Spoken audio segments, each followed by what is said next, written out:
પૂરથી અસરગ્રસ્ત વેપાર ધંધા માટે રાજ્ય સરકારે આર્થિક તેમજ પુનઃવસન સહાય જાહેર કરી છે। લારી અને રેકડી ધારકને ઉચ્ચ 5,000 રૂપિયા રોકડની સહાય, જ્યારે 40 સ્ક્વેર ફૂટ સુધીની નાની સ્થાયી કેબિન ધારકને ઉચ્ચક રૂપિયા 20,000ની રોકડ સહાય આપવાની જાહેરાત કરાઈ છે। આ સાથે 40 સ્ક્વેર ફૂટની મોટી કેબિન ધારકને ઉચ્ચક રૂપિયા 40,000ની રોકડ સહાય, જ્યારે કે નાની અને મધ્યમ કક્ષાની પાકી દુકાન ધારકને ઉચ્ચક રૂપિયા 85,000 કરોડ રૂપિયાની રોકડ રૂપિયાની સહાય કરવામાં આવી છે।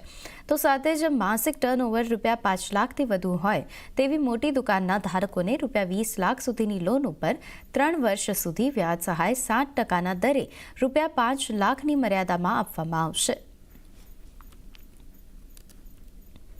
તો હવે વાત કરીએ રાજકોટના ગ્રામ્ય પંથકમાં અતિવૃષ્ટિથી થયેલા નુકસાનીનો સર્વે હાથ ધરાયો। જિલ્લા ખેતીવાડી વિભાગે અત્યાર સુધીમાં 108 ગામડાઓમાં સર્વે પૂર્ણ કરી દીધો છે અને જેમાં 6,845 હેક્ટરમાં 33%થી વધુ પાક નિષ્ફળ નીવડ્યો હોવાનું સામે આવ્યું છે।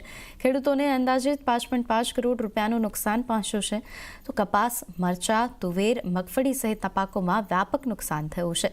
જિલ્લા કલેક્ટર મુજબ 8 દિવસમાં સર્વે પૂર્ણ કરી સરકારને રિપોર્ટ સોંપાશે। તો બીજી તરફ તાલુકા પંચાયતના સદસ્ય નિશિત ખૂંટે સર્વેની કામગીરી ગોકળ ગતિએ થતી હોવાના આક્ષેપો કર્યા, જેના કારણે તાત્કાલિક અસરથી સર્વે કરી સહાય ચૂકવવાની માંગ સાથે કલેક્ટરને આવેદનપત્ર આપવામાં આવ્યું છે।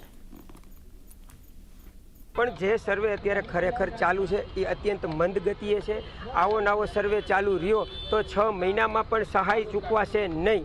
તો અમારે આજની એવી રજૂઆત હતી કે જે આપની સર્વેની ટીમ છે એ વધારો અને 10 દિવસની અંદર આ સર્વે પૂર્ણ કરી અને સહાયનું પેકેજ જાહેર કરો, અન્યથા નહીંતર અમે રાજકોટ તાલુકા અને જિલ્લા દ્વારા પ્રતિક ઉપવાસ આંદોલનની જાહેરાત કરશું। જે રાજકોટ જિલ્લામાં પાક નુકસાનીનો સર્વે છે એ 108 ગામોમાં પૂર્ણ થયું છે, જેમાં લગભગ 5.5 કરોડ રૂપિયા જેટલાનું નુકસાન પ્રથમ દૃષ્ટ્યા જણાઈ આવે છે।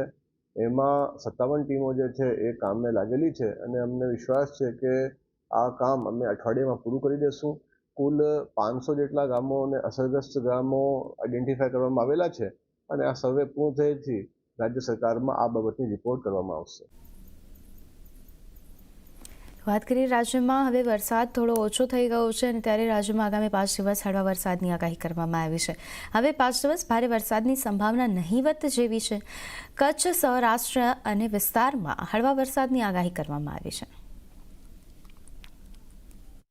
फोरकास्ट से आगे आने वाला अगले 7 दिन तक भारी बरसात का संभावना कम है।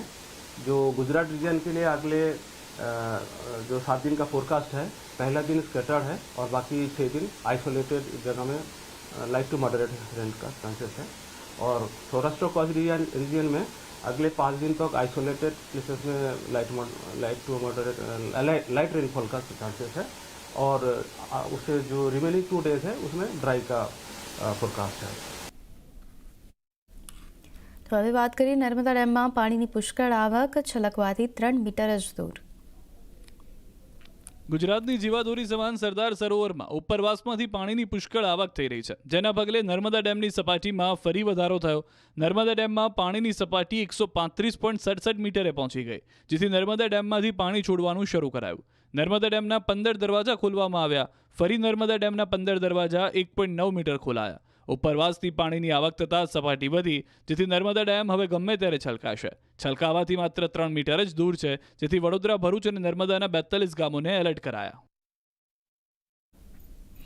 તો ગાંધીનગરથી રાજ્યના ગૃહમંત્રી હર્ષ સંઘવીએ 20 નવી હાઈટેક વોલ્વો બસનું લોકાર્પણ કર્યું। રાજ્યમાં આવતા પ્રવાસીઓની સુવિધાઓ માટે નવીન બસો શરૂ કરાઈ છે, ત્યારે ગૃહમંત્રીએ કહ્યું કે આ નવીન બસોમાં પ્લેન અને સાબરમતીમાં કરાતી ટેકનોલોજીનો ઉપયોગ કરાયો છે।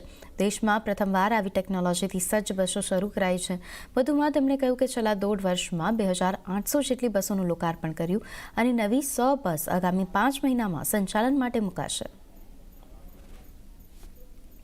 આ 20 નવી વોલ્વો બસીસ આજથી જ 8 સુરત ખાતેથી, 8 રાજકોટ ખાતેથી, 4 વડોદરા ખાતેથી ચાલુ કરવામાં આવશે।